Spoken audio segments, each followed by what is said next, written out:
నేనేంటి ఇంకా లేదు అని జెప్పేసి ఒకరోజు ఈళ్ళు పడుకుంటే రాత్రి జంపు ఇంట్లో నుంచి. ఎళ్ళిపోయావా? ఆహా! ఆ! ఇంట్లో నుంచి ఎళ్ళిపోయాను. మా హ్మ్. అమ్మ ఏమంటే ఇంకా ఎమ్మటే చిట్టన్నకి ఫోను చేసింది. చిట్టన్న ఫోను చేసి, "నువ్వు నా కొడుకుని తీసుకురాకపోతే అర్జెంట్‌గా నీ మీద పోలీస్ కేస్ పెట్టేస్తాను. హ్మ్. ఎక్కడున్నా రావాలి." మా అమ్మ ఫుల్ రఫ్ అండ్ టఫ్ అనమాట. హ్మ్.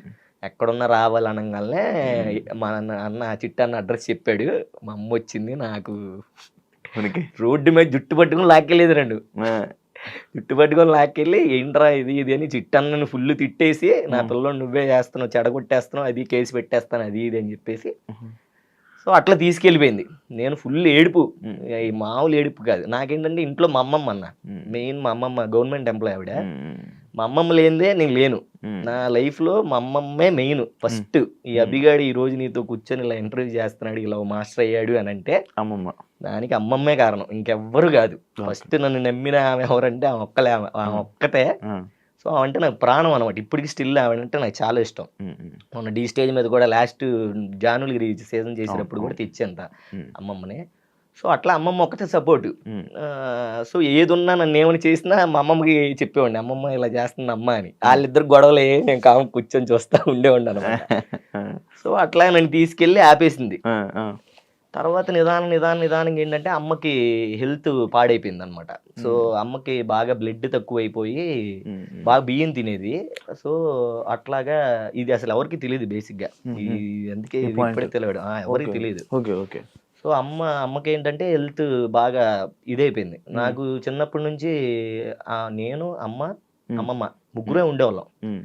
సుందరీనగర్ అనే ఏరియాలో కట్ట మీద పాకలు హ్మ్. పాకలుండే ఆ పాకలో ఉండేవాళ్ళం. హ్మ్. హ్మ్. నేను, అమ్మమ్మ. నాన్న?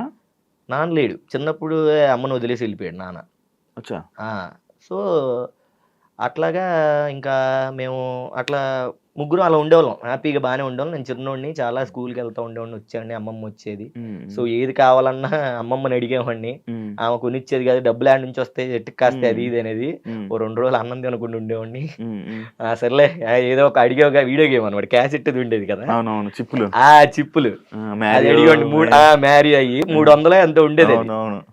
కొనిచ్చేది గాదు. ఆ! ఎందుకిప్పుడు అయన్నీ అవసరం లేదు. నువ్వు చదువుకో అనేది. ఆ! నేను 2 రోజులు అన్నం తినకపోయేసరికి సర్లే ఎక్కడ అమ్ముతారది? హ్మ్. పద అంటే అప్పుడు మాట్లాడేవాడిని దగ్గరికొచ్చి హ్మ్. అలా హ్మ్. కొనిచ్చేది. సో, అంతే అమ్మమ్మ అంటే అంత ఇదే అనమాట. అలా హ్మ్. ఉండేది. హ్మ్. సో, అమ్మకి అట్లాగా ఆరోగ్యం మొత్తం ఇదైపోయింది. నాకు ఒక 13 ఇయర్స్ ఏజొచ్చినప్పుడు అమ్మ చనిపోయింది. హ్మ్. ఆ! అమ్మ చనిపోయినప్పుడు అసలు నాకేం అర్థం గాలేదు. అసలు ఎలా రియాక్ట్ అవ్వాలి? ఏంటి? ఎలా ఏంటసలా? అని ఏం అర్థం కాలా నాకు. హ్మ్. అమ్మ లేదు. అమ్మమ్మకేమో 8 మంది పిల్లలన్న అమ్మమ్మకి. హ్మ్. అమ్మమ్మకి 8 మంది పిల్లలు. హ్మ్. 5 మగోళ్ళు. హ్మ్. ముగ్గురు ఆడపిల్లలనమాట. హ్మ్. సో, ముగ్గురు ఆడపిల్లలు పెద్దామనమాట. హ్మ్. పెద్దామె కొడుకు నేను. హ్మ్. సో, అమ్మ, నేను, అమ్మమ్మ. ఒకరోజు బర్త్‌డే టైంకి ఏమైందనంటే అమ్మని "అమ్మ నాన్నని కావాలి. నాన్నని చూడాలనుంది. నాకు నాన్నని చూపిచ్చు" అది ఇది అనంటే, "సర్లే నాన్న" అని చెప్పేసి రాజమండ్రి ఎళ్ళాం. హ్మ్. నాన్న రాజమండ్రిలో ఉంటాడు. టైలర్ ఆయన. హ్మ్. చాలా పెద్ద టైలరు హ్మ్. అప్పట్లోనే. హ్మ్. సో, 'మైకేల్ జాక్సన్' గారికి కూడా ఇండియా వచ్చినప్పుడు అప్పుడు సూట్ ఏదో కుట్టారంట ఆయన. అంత పెద్ద టైలర్ ఆయన. మా అమ్మ చెప్పేది నాకది. హ్మ్. హ్మ్. సో, బాబురావు ఆయన పేరు. హ్మ్. సో, "ఎళ్దాం అమ్మ నా బర్త్‌డేకి నువ్వు తీసుకెళ్లాల్సిందే" అది ఇది అని చెప్తే, సర్లే అని తీసుకెళ్లారు. హ్మ్. తీసుకెళ్ళంగాల్నే అమ్మకి అసలు అడ్రెస్ తెలీదు, ఏం తెలీదు. అక్కడ ఏం జరుగుతుంది, ఎవరున్నారు ఏంటి అని. ఆయన ఎప్పుడో టైలరింగ్ చేసిన షాప్ గుర్తుంది. హ్మ్. సో, హ్మ్. అక్కడికెళ్ళి అడిగితే బాబురావు గారు ఉన్నారండి అంటే, బయటకొచ్చాయన లేరండి. ఆయన ఎప్పుడో కాలం చేసేసారు కదా! అన్నాడు. హ్మ్. అమ్మా! అని మా అమ్మ ఫుల్‌గా ఏడుస్తుంది. నాకేం అర్థం కాట్లా. ఏంటి ఎందుకు ఏడుతుంది? కాలం చేసేసారన్నది నాకసల అర్థం కాదు. ఆ ఆ వర్డ్ టైంలో అర్థం కాదు. చిన్నోడిని. అవునవును. 7 ఇయర్సో, 8 ఇయర్సో ఉంటది. హ్మ్. హ్మ్. ఏంట్రా నాకు తెలీదు. అబ్బా! అనుకోని సర్లే అని ఇంక అమ్మ నన్నేదో అది ఇదిగా చెప్పి లేడులే నాన్న అటెళ్ళాడు ఇది అని తర్వాత అర్థమైంది. ఓకే. ఇలా జరిగిందని. హ్మ్. ఆహా! సర్లే అనుకున్నాను. తర్వాత నిదానంగా కొంచెం ఇదెళ్ళంగాల్నే లైఫ్‌లో చిన్నప్పటి నుంచి చాలా అంతా బానే ఉంది గానీ, కష్టాలన్నా చాలా, చాలా స్ట్రగుల్ అయ్యేవాడిని. హ్మ్. ఇంట్లో హ్యాపీగా ఉండేవాళ్ళం గాదు. చాలా ఏదో తెలియని ఇది అట్లా ఉండేది. సో, ఉన్నంత కాలం ఏంటంటే అమ్మమ్మతోనే హ్యాపీగా ఉండేవాళ్ళం. అమ్మమ్మకి గొడవలు జరిగాయి. హ్మ్. అట్లా సంథింగ్ అంతా చికాకు చికాకు అయ్యేది. ఎండ్ ఆఫ్ ది డే అమ్మకి హెల్త్ పాడైపోయింది. నాకు 13 ఇయర్స్ వచ్చినప్పుడు అమ్మ చనిపోయింది అనమాట. చనిపోయినప్పుడు అసలు ఏం అర్థం కావట్లేదు, నేనేమి ఆడవలేదు, అలాగే ఉంటాను, అటు ఇటు తిరుగుతూ ఉన్నాను. అట్లీస్ట్ నాతో కనీసం మాట్లాడాలి. ఆమె చనిపోయే ఇప్పుడు నైట్ చనిపోద్దన్న పొద్దున్న నుంచి ఆమెకు మాట పడిపోయింది. మాట పడిపోయి నాకు అట్లీస్ట్ నాతో మాట్లాడదామన్నా, నేను అమ్మనేమన్నా అడుగుదామన్నా, పోనీ అమ్మ నాకేమైనా చెప్దాం అనుకున్నా. సో అది అవ్వపోయేసరికి నేను చిన్నపిల్లని అటు ఇటు తిరుగుతూనే ఉన్నాను, అంతా బాగానే ఉంది. ఎండ్ ఆఫ్ ది డే అమ్మ ఇదైపోయింది. ఎక్కడ ఏమనిపించలే కానీ జస్ట్ ఇంకా అమ్మ మళ్ళీ రాదు, వెళ్ళిపోతుంది అన్నప్పుడు అప్పుడు ఏడ్చానన్నా నేను నా లైఫ్లో. ఇప్పటికీ గుర్తుంటుంది అది. అసలు నేను లైఫ్లో మర్చిపోలేను, అంత బాగా ఏడ్చాను, అమ్మ అమ్మ అని ఏడ్చాను. తీసుకెళ్ళిపోయారు, అంతా జరిగిపోయింది. సో ఇక్కడ మా పెద్దమ్మ మా చిన్నమ్మ ఇద్దరు కూర్చొని ఉన్నారు, ఇద్దరు డిస్కషన్ చేసుకుంటున్నారు. ఎవరు పెంచుకుందాం నిన్ను, ఎవరు పెంచుకుందాం అని. సో వీళ్ళిద్దరు నేను పెంచుకుంటా అని జరుగుతుంది. అక్కడ హ్యాపీగానే ఉంది. నువ్వు పెంచుకుంటే ఇంకా బాధ అయ్యేదేమో కానీ నేను పెంచుకుంటా అని పెద్దమ్మ అంటుంది, చిన్నమ్మ నేను పెంచుకుంటా అని నేను అంటుంది. సో అబ్బా ఏంటి ఇలాగా అది ఇది అని చెప్పేసి నేను ఇంకా ఏడుస్తున్నా, ఫుల్గా ఏడుస్తున్నాను. ఏంటి నాకు ఇలాంటి పరిస్థితి వచ్చింది, చక్కగా అందరికి అమ్మోళ్ళు ఉన్నారు, నాకు లేరు, నాకు అమ్మ ఎందుకు ఇలా అయ్యింది అని నేను తెగ బాధపడిపోయాను. సో మా చిన్నమ్మ నా దగ్గరికి వచ్చింది. మా చిన్నమ్మ వచ్చి, నాన్న ఏడవ మాకు, నీకు నేను ఉన్నాను కదా, ఏమి ఏడవ మాకంటే, నువ్వు ఉన్నావు చిన్నమ్మ, అమ్మ లేదు కదా అన్న. నువ్వేమి బాధపడకు, నేనే మీ అమ్మనే అనింది. అని అంటే, ఆహా అవునా అమ్మ, ఇంకా నువ్వే అమ్మ అన్నట్టు చెప్తారులే అంటే, అలా కాదు నాన్న, నిజంగా నువ్వే నా కొడుకువి, నేనే మీ అమ్మకి ఇచ్చేసాను నిన్ను అనింది. ఆ సిచ్యువేషన్ లో ఏది నమ్మాలి, అసలు ఎలా నమ్ముతావు? ఏమో నన్ను ఓదార్చడానికి చెప్తుందేమో అనుకుంటున్నా నేను. అమ్మ లేదు అని అంటే, నిజం నాన్న, నేను నీ మీద ఉట్టేసి చెప్తున్నా, నువ్వే నా కొడుకువే అనింది. నాకు మైండ్ పోయి, ఏం మాట్లాడుతున్నావు అమ్మ, నేను నమ్మను, అసలు నమ్మను అన్న. అప్పుడు బర్త్ సర్టిఫికేట్ తెచ్చింది. దాంట్లో నా ఇంటి పేరు వేరు, బండి అని ఉంటది. దాంట్లో ఏంటంటే అమ్మోళ్ళ ఇంటి పేరు ఉంటది, మా చిన్నమ్మోళ్ళ ఇంటి పేరు ఉంటది. యాక్చువల్గా ఇప్పుడు నేనున్నది ఏంటంటే మా అమ్మది, దీంట్లో ఇంటి పేరు వేరు, దాంట్లో ఇంటి పేరు వేరు. అప్పుడు బర్త్ సర్టిఫికేట్ చూపించం వల్ల అప్పుడు నాకు పోకిరి లెవెల్ ట్విస్ట్. ఇది అసలు బయటిది ఎవరికి తెలియదు బేసిక్ గా. Pokiri level twist. ఏంట్రా ఏం జరుగుతుంది, అసలు ఏం అర్థం కావట్లేదు, ఇది నిజమేనా అంటే, నిజం నాన్న, చిన్నప్పుడు అమ్మకి ఇలాగ పిల్లలు లేకపోతే, మా అక్కకి పిల్లలు లేకపోతే, నాకు నిన్ను పెంచుకునే ఇది లేక, మా అక్క బాధ చూడలేక నేను నిన్ను మా అక్కకి ఇచ్చేసాను, నువ్వు నా కొడుకువే నాన్న అనగానే నాకు ఇంకా ఫ్యూజులు అవుట్.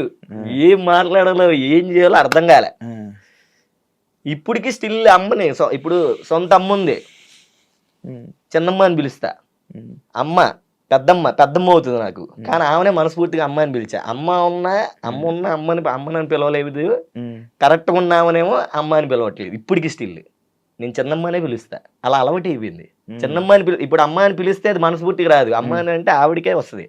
అమ్మ అంటాను, మా అంటాను, ఆ పదం అంతా ఆవిడతోనే వెళ్ళిపోయింది. ఇప్పుడున్న ఆవిడ అంటే చిన్నమ్మ అన్నదే నాకు చాలా హార్ట్ఫుల్గా వస్తుంది. మా అంటే ఏదో ఓకే, ఏదో సడన్ గా ఇప్పుడు అమ్మ అన్నట్టు తెలుసు కదా, మీ సొంతమ్మని తెలుసు, కానీ ఏమో రావట్లే. ఇప్పుడు స్టిల్ ఫోన్ లో కూడా చిన్నమ్మనే ఉంటది. అది ఇంకా ఆవిడ ఫిక్స్ అయిపోయింది. అదే నా చెత్త చూడు, ఇప్పుడు నువ్వు ఉన్నావు అన్న, మీ మమ్మీ ఉన్నారు, సడన్ గా మీ మమ్మీ వాళ్ళ చెల్లు అక్క, నేనే అమ్మ నాన్న నీకు అని అన్నావు అనుకో, వాళ్ళు అన్నారు అనుకో, నీకు ఎలా అనిపిస్తుంది? పక్కన రాదు అమ్మా అని రాదు, వస్తుంది కానీ అమ్మ అని పిలుస్తాం, బట్ మనస్ఫూర్తిగా రాదు. నాకు చిన్నమ్మ అనేది నాకు చాలా హార్ట్ఫుల్ గా వస్తుంది. అంటే చిన్నమ్మ అనేది చాలా ఎక్కువ. ఇప్పుడు ఆవిడే మెయిన్ నాకు, అంటే మా అమ్మే ఆవిడే మెయిన్ అంటే ఇంకా అమ్మే.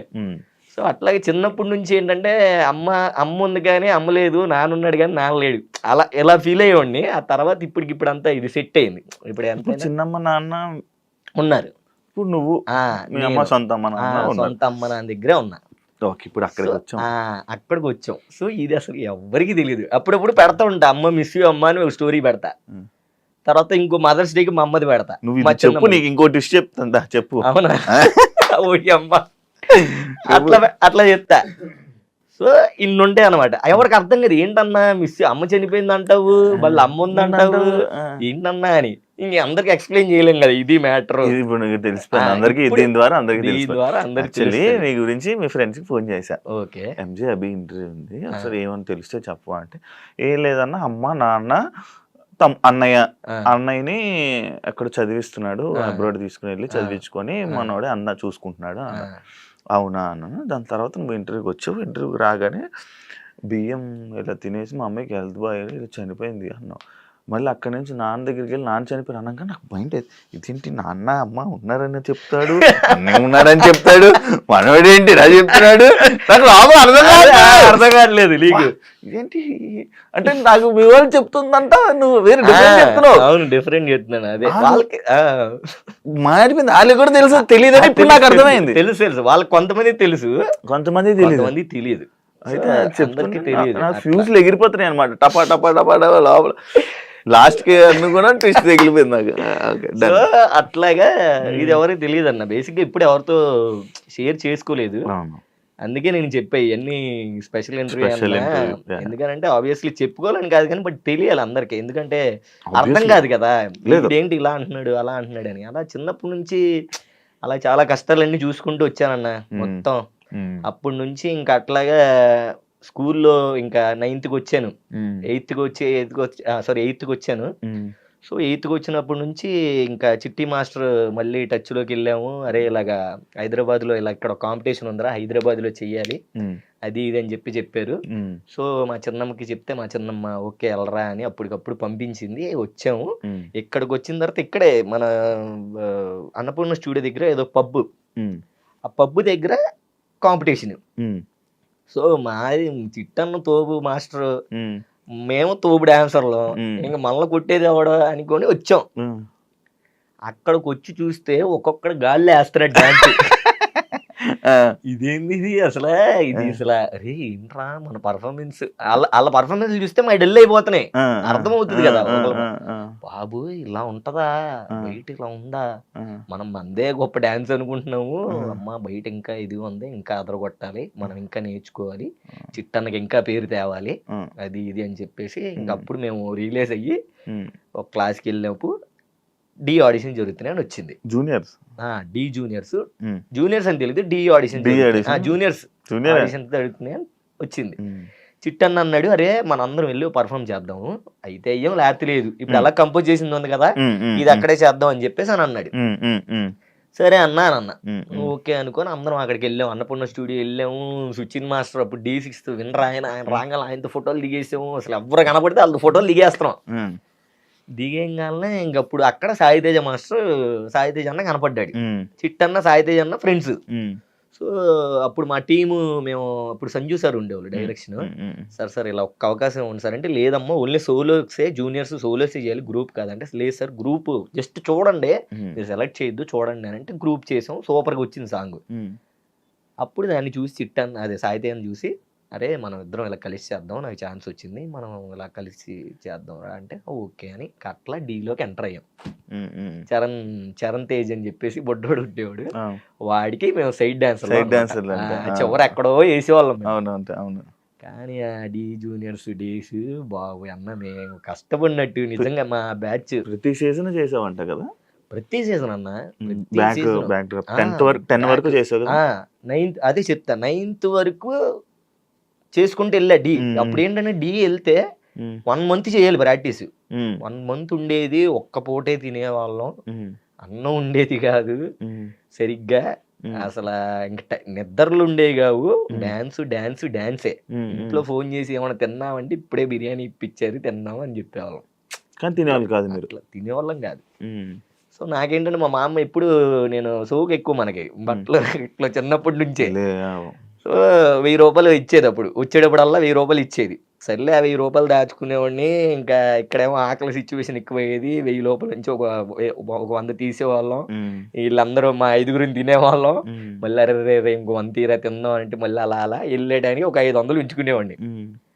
500 ఉంచుకునే టైంకి వీళ్ళు ట్రావెలింగ్ కూడా ఇచ్చేవాళ్ళు కాదు సరిగ్గా, తినడానికి ఉండేది కాదు వెళ్ళేటప్పుడు. అరే ఇలా లేవురా అంటే మళ్ళీ 500 తీసి మా వాళ్ళకి పెట్టి మళ్ళీ ఆ ఛార్జీలకి అన్ని సెట్ చేసుకుని బట్టలే అట్లాగా చిన్నప్పటి నుంచే ఇది ఉంది. సో అట్లా ఉండేవాళ్ళం. సో అట్లాగే జర్నీ చేస్తూ చేస్తూ ఒక ఒక 10 మంది వచ్చాం విజయవాడ నుంచి.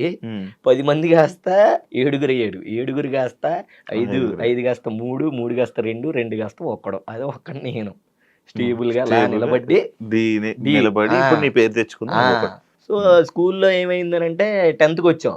10th వచ్చిన అప్పుడే ఎంటర్ అయ్యాను అన్న 10th మా మాస్టర్ ప్రిన్సిపల్ సార్ ఏమన్నా మోహన్ సార్ అని ఉండేవాళ్ళు. ఆయన ఏమో ఇలాగ డాన్సులు ఇన్సిడెంట్ అవ్వదు, నువ్వు అయితే అటే నుండు లేకపోతే ఇటే నుండు, నీ వల్ల మా స్కూల్కి బ్యాడ్ నేమ్ అవుతుంది, నీకు అసలు హాజరు లేదు అది ఇది అని చెప్పేసానంటే నేను అదే అటెండెన్స్ లేదు అది ఇది అని అంటే లేదు లేదు అవసరం లేదు, నా స్కూల్ ఏం అవసరం లేదు, నేను మానేస్తానులే అది ఇది అని ఆయనకి చెప్పేసి వచ్చా.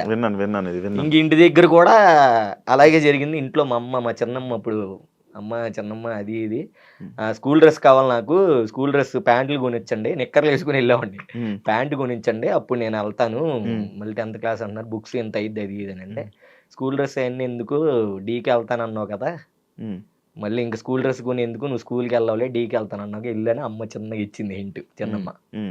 అబ్బా సాలరా బాబు ఇంక అనుకోని అప్పటి నుంచి ఇంక డీలోనే ఉన్నానన్న. డీ ఇంకా డీలోనే ఉండి ఉండి ఉండి ఉండి చిట్టి మాస్టర్కి ఛాన్స్ వచ్చింది. సాయితేజ్ అన్న దగ్గర నుంచి మేము చిట్టన్నతోనే వచ్చాం కాబట్టి చిట్టన్న దగ్గరికి వెళ్ళిపోయాం. చిట్టన్న దగ్గరికి వెళ్ళిపోయిన తర్వాత ఇంకా అక్కడ నుంచి చిట్టన్నని ఇది చేయాలి, లేపాలి, మా చిట్టన్నని మాస్టర్ చేయాలని ఇంకా అప్పుడు నేనేంటంటే డి జూనియర్స్ 2 నుంచే కొరియోగ్రఫీ స్టార్ట్ చేస్తా. కొరియోగ్రఫీ చేయడం నిదానంగా కొంచెం కొంచెం కొరియోగ్రఫీ చేయడం, అలాగా ఎడిటింగ్ సాంగ్స్ ఎడిటింగ్ నేర్చుకోవడం అలాగా అది ఇది అని నేను ఇంకా మొత్తం అంతా స్టార్ట్ చేశాను. సో చిట్టన్న నేను మధ్యలో మన చైతన్య అన్న ముగ్గురం కలిసి ఆడిషన్ వచ్చినప్పుడు నితిన్ అన్న భరత్ అన్నప్పుడు డైరెక్టర్స్. సో ఇంకా ఆడిషన్ ఇచ్చాము. డి జోడి 9 అనమాట. ఇది ఇది ఇంకొక ట్విస్ట్, ఇది ఇక్కడ ఇంకో ట్విస్ట్ ఉంటుంది. నేను విన్న ట్విస్ట్ కాదా అనేది నాకు తెలియాలి. విన్న ట్విస్ట్ కాదు మరి, నువ్వు చెప్తున్నారు చెప్పండి, నీకు ఛాన్స్ ఇవ్వట్లా, మొత్తం నేనే మాట్లాడే. నాకు హ్యాపీ, ఇలా ఇంకా హ్యాపీ. అదేలే అయితే అంటే అలా ఉంది మరి. అవును కలిసిపోతుంది అలాగా. డి జోడి ఆడిషన్ స్టార్ట్ చేసాం. 3 సాంగులు చేయమన్నారు. ప్రాపర్టీతో ఒక సాంగ్ చేయమన్నారు, మాస్ సాంగ్ ఒకటి, ఇంకోటి ఏమన్నా హిప్ హాప్ టైప్లో ఏమైనా సాంగ్ చేయమన్నారు. సో అన్ని ఒక సాంగ్ చైతన్య చేశాడు, ఒక సాంగ్ చిట్టాన్ని చేశాడు, 2 సాంగులు చిట్టాన్ని చేశాడు, ఇంకోటి నేను హిప్ హాప్ సాంగ్ అన్న దాంట్లో నేనే లీడ్గా చేశాను. సో లీడ్గా చేశాను. మా 5 మా ఫ్రెండ్స్ అందరూ ఉన్నారు. నా సాంగ్ చూసి ఇంకా అన్నాళ్ళు ఫుల్ ఇదైపోయి, అరే సూపర్ రా, సెలెక్ట్ అయిపోయి చిట్టి నీకు వచ్చిందిరా అన్నారు.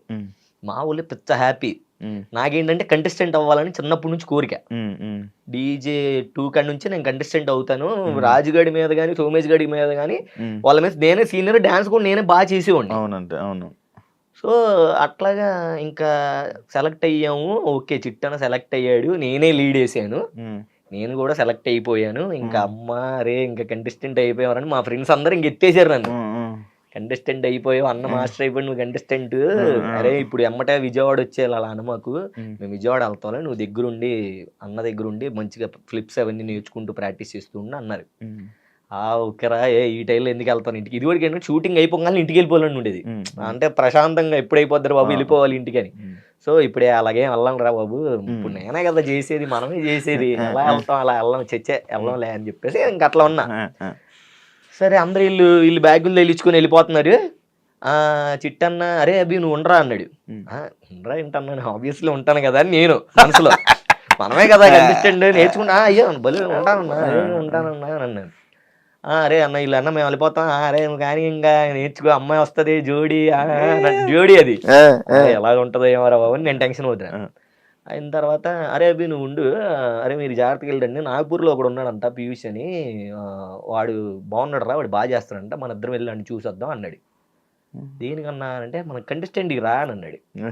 అనగానే ఇంకా నాకు ఒక్కసారి హార్ట్ బ్రేక్ అయిపోయింది.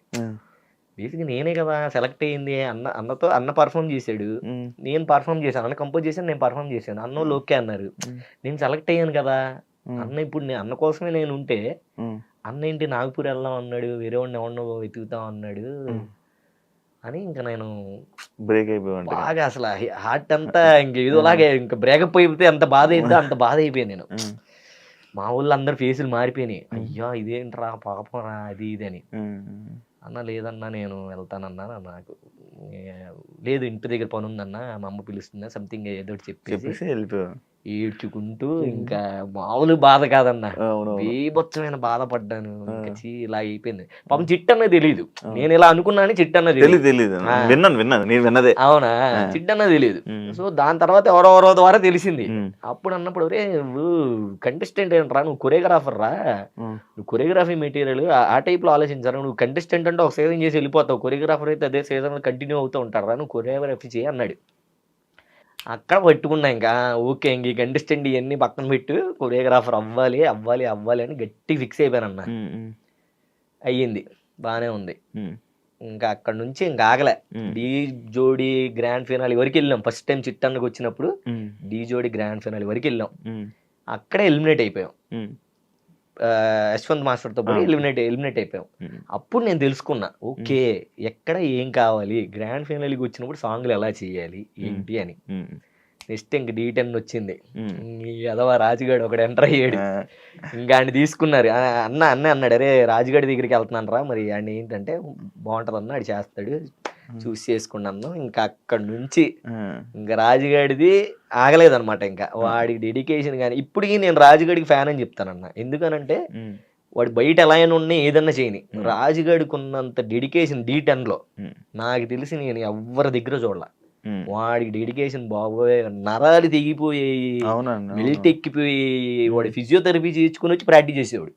ప్రాక్టీస్ డీ టైంలో అప్పట్లో చాలా కష్టపడ్డాడు, బీభత్సమైన డెడికేషన్ చేసేవాడు. నాకు దగ్గరుండి పర్సనల్ గా తెలుసు. నేను అప్పుడు కంపోజ్ చేసేవాడిని సాంగ్లన్నీ, కొన్ని సాంగ్లు చిట్టని చేసేవాడు, కొన్ని సాంగ్లు నేను చేసేవాడిని.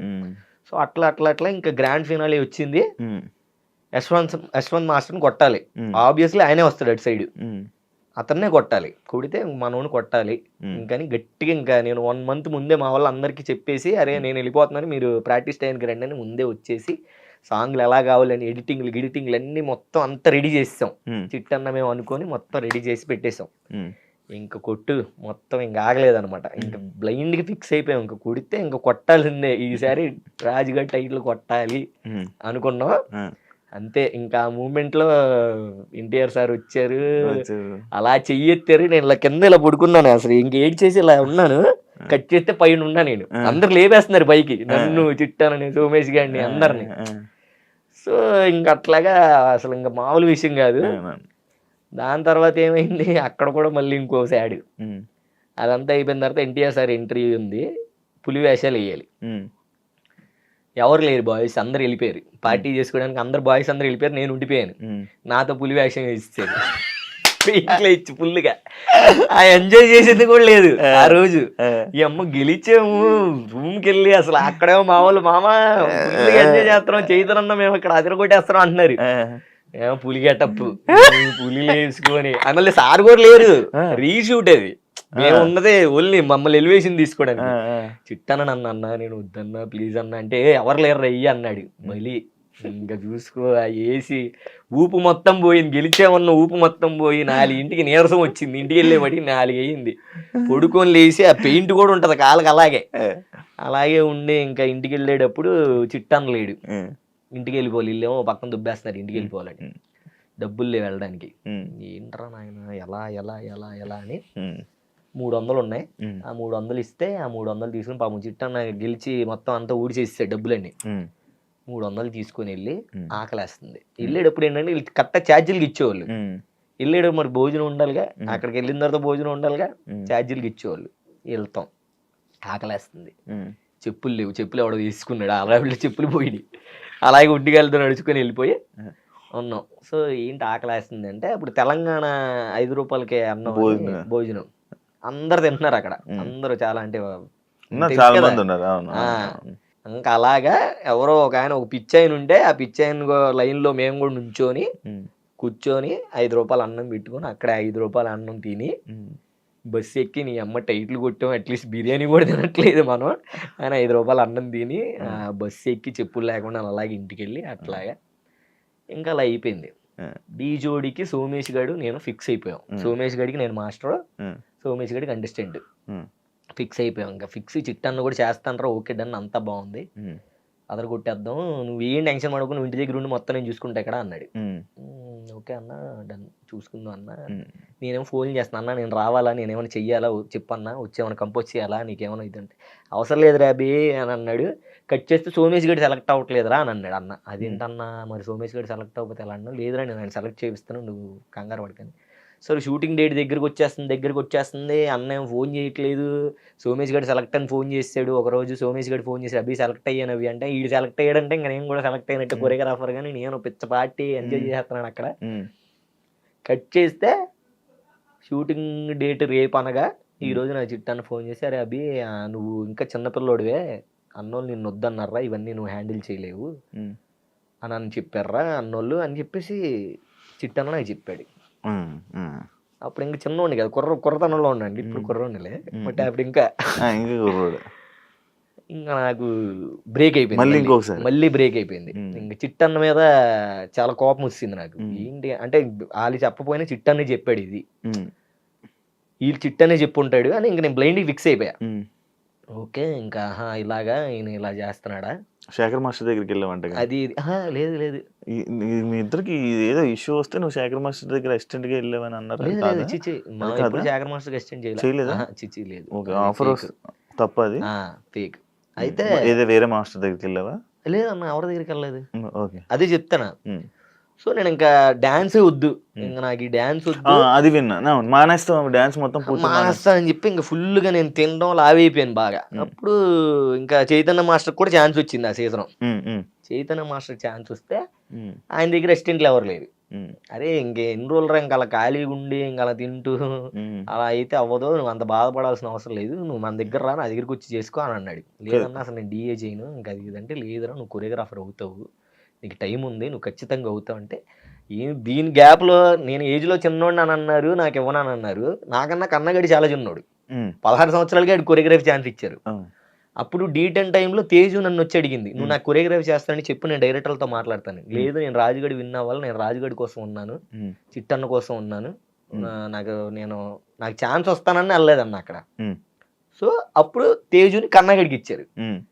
సో కన్నగడ అయ్యాడు రేవంత్ నా చిన్నోళ్ళందరూ కొరియోగ్రాఫర్లు కంటెస్టెంట్లు అయిపోయారు అన్న. నేను బాగా హట్ అయిపోయాను చాలా ఇదిలోకి వెళ్ళిపోయాను డిప్రెషన్లోకి వెళ్ళిపోతే అప్పుడు చైతన్య మన దగ్గరికి వచ్చి రారా చేసుకో అది ఇది అని అంటే సర్లే ఇంకా పేమెంట్ ఇస్తానరా నీకు అది ఇది అంటే ఇంకా అప్పుడు వచ్చా.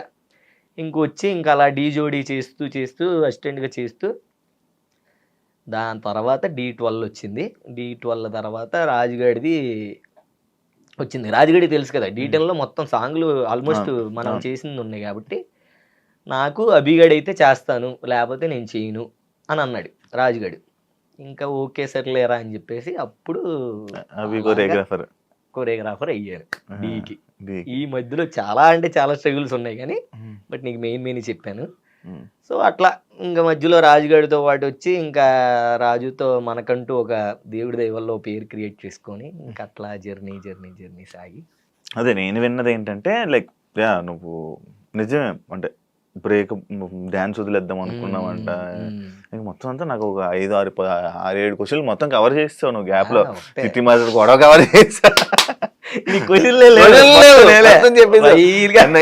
మొత్తం ఎక్కడ ఇంటి దగ్గర నుంచి డాన్స్ చేస్తావు. ఇప్పుడు అమ్మ అందరు హ్యాపీయా? అందరూ హ్యాపీ అన్న. ఏమంటారు ఇప్పుడు చూసి ఏమంటారంటే చాలా హ్యాపీ ఫీల్ అవుతారు. ఇప్పటికీ వాళ్ళకి ఇంకా హ్యాపీగా చెయ్యాలన్నదే నా కోరిక. ఉన్న దాంట్లో నేను హ్యాపీగా ఉంటాను. నేను చాలా చిన్న లైఫ్ అన్న. నేను ప్రతిదీ ఏదంటే ఎక్కువ తీసుకోను. అబ్బా వీడు ఇది చేసేస్తున్నాడు లేకపోతే వాడేది చేసేస్తున్నాడు నేను ఇలా అట్లా ఉండదు. నాకు ఏది రాసి ఉంటే అది నాది. నువ్వెందుకు మీ మణికంఠలా మాట్లాడుతున్నావు? ఏమో అందరూ ఇదే అంటారు కానీ ఏమో అన్న నేను ఒకటే ఇది కదా. సో విజయవాడ గుడివాడ ఇవన్నీ ఎందుకు ఉన్నాయా చెప్పయ్యా బాబు. ఇప్పుడు గెటప్ సీన్ ఇది వేసింది బిల్డప్ బాబాయ్ వాయిస్ వేసింది మణికంఠ కాదు కానీ మా విజయవాడ వాళ్ళు చూసే వేసాడు అన్న కదా.